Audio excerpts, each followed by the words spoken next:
Okay, blood pressure के बारे में डिस्कस कर देते हैं। What is the blood pressure? ध्यान से सुनो, देखो नाम से पता चल रहा है, a pressure which is accepted by the blood on to blood vessels. अपने जो ब्लड वेसल्स होती है, जैसे आरबीसी हो गया, डब्ल्यूबीसी हो गया, सॉरी है ब्लड वेसल्स हो गया, जैसे सपोज करो आर्टरीज हो गया, वेन्स हो गया, इनकी वॉल्स के ऊपर जो प्रेशर जनरेट किया जाता है वो इस लिक्विड से किया जाता है, इस ब्लड से किया जाता है।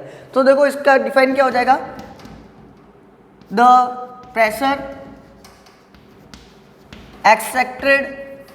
exerted by the blood onto the wall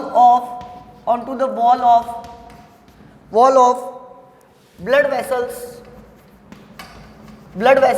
अब ब्लड वेसल्स कौन से हो गई आप लोगों के, आर्टरीज और veins, onto the blood vessels is called blood pressure. ये क्या कहलाएगा, ब्लड प्रेशर कहलाएगा, ठीक है ना। अपन नॉर्मली ह्यूमन बीइंग के अंदर ब्लड प्रेशर को एक्सप्रेस कर सकते हैं। We can expressed blood pressure in human, मैंने शॉर्ट में लिखा है ब्लड प्रेशर बीपी, ठीक है ना। Blood pressure in the human in systolic and diastolic blood pressure. आप लोग इसको systolic and diastolic blood pressure के नाम से भी जानते हो ह्यूमन बीइंग के अंदर।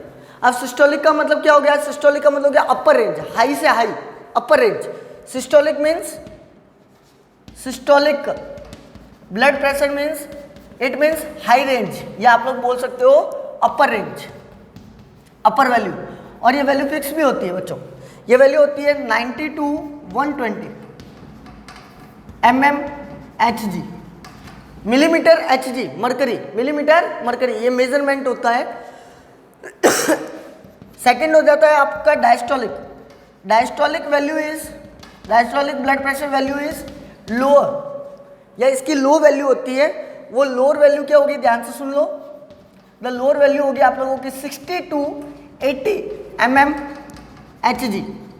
तो अगर आप लोगों को इसमें से टोटल नॉर्मल वैल्यू निकालनी है तो नॉर्मल वैल्यू आप लोग निकाल सकते हो। अपर वैल्यू और लोअर वैल्यू का नॉर्मल वैल्यू निकालोगे तो क्या हो जाएगा, लोअर वैल्यू हद से डाउन कितनी जा सकती है 80, और हाई से हाई कितनी जा सकती है 120। तो एक नॉर्मल ब्लड प्रेशर निकल गया। नॉर्मल वैल्यू आप लोग होता है ना, नॉर्मल बॉडी का टेम्परेचर भी होता है, कितना होता है नॉर्मल बॉडी का टेम्परेचर, 37 डिग्री सेल्सियस, है ना। 98.7 डिग्री फ़ारेनहाइट में होता है, और 37 डिग्री सेल्सियस बॉडी का नॉर्मल टेम्परेचर होता है। बॉडी की नॉर्मल पीएच भी होती है जो न्यूट्रल के बराबर होती है। तो सेम ऐसे ही नॉर्मल वैल्यू ऑफ 60 to 80 हो गया, तो नॉर्मल वैल्यू क्या निकल जाएगी, normal value of blood pressure. यानी आप ये मान लो कि उसका ब्लड प्रेशर नॉर्मल है, ना हाई गया है, ब्लड प्रेशर हाई हुआ है, ना ब्लड प्रेशर लो हुआ है। अगर हाई चला जाता है तो इसका मतलब है कि 90-120 के बीच में है, और वो ऊपर चला गया, उससे भी ज़्यादा चला गया, तो कई बार 180 हो जाता है तो उसका हाई ब्लड प्रेशर हो जाता है, तब भी प्रॉब्लम है। और लो हो जाता है, यानी 80 से नीचे चला गया, 60 से नीचे चला गया, तो भी प्रॉब्लम है, ठीक है ना। तो ब्लड प्रेशर जो होगा, normal value of blood pressure हो जाएगा, वो कितना हो जाएगा 80 to 120 mmHg। ये पीछे एक्सरसाइज में आया हुआ है, इसको नोट आउट कर देना बच्चों, बहुत इंपॉर्टेंट है। 80 to 120, 80 से नीचे चला जाता है तो पर्सन लो ब्लड प्रेशर का शिकार हो जाएगा, ठीक है ना, विक्टिम्स हो जाएगा। और 120 से ऊपर चला गया तो वो पेशेंट किसका बन जाएगा, हाई ब्लड प्रेशर का बन जाएगा। तो एक नॉर्मल रेंज बता दी 80 से 120 के बीच में। अब आगे चलना, सुनना थोड़ा ध्यान से। मजे की बात बताता हूँ आप लोगों को, बड़ा इंटरेस्टिंग सी चीज़ है कि ब्लड प्रेशर को एक इंस्ट्रूमेंट से मेजर किया जाता है। जैसे बॉडी के टेम्परेचर को मेजर किया जाता है किससे, थर्मोमीटर से, वैसे ही blood pressure can be determined by instrument. एक इंस्ट्रूमेंट से किया जाता है, उस इंस्ट्रूमेंट का नाम है स्पिग्नोमैनोमीटर। देख लेना भैया, स्पेलिंग थोड़ा है ना, स्पिग्नोमैनोमीटर। ये स्पिग्नोमैनोमीटर है, इसको यूज किया गया था, ध्यान से सुनना,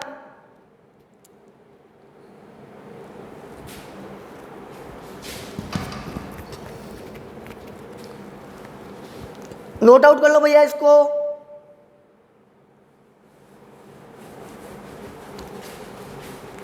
कैप्लन, नेक्स्ट सुनना भैया, Kaplan was the scientist who defined the blood pressure, इसने ब्लड प्रेशर को डिफाइन किया था, ये कई बार पूछा जाता है, ठीक है ना। और सबसे पहले ब्लड प्रेशर मेजर किस में किया गया, the blood pressure measured in horse, एक हॉर्स में किया गया था, घोड़े में किया गया था, किसने किया, बाय स्टेफन हेल्स ने, किसने किया था, स्टेफन हेल्स ने, एक साइंटिस्ट था, एक डॉक्टर भी था, doctor Stephen Hales, who are the measure the first blood pressure in the horse. Okay clear, चलो नेक्स्ट आगे चलते हैं। नॉर्मल ब्लड प्रेशर मैंने बता दिया, कैप्लन 1983 में इसने डिफाइन किया था और 1733 में ये कर दिया गया था।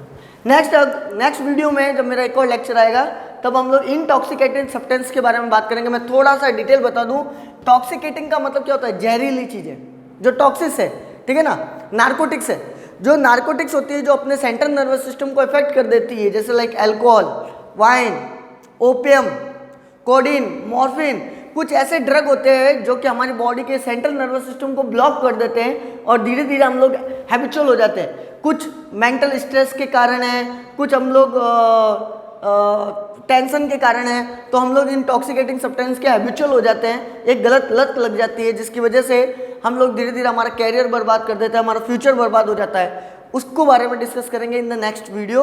अभी तक आप लोग ये वाला नोट आउट कर लो, अपने 2 टॉपिक हो गए, obesity and blood pressure. Okay, thank you बच्चों।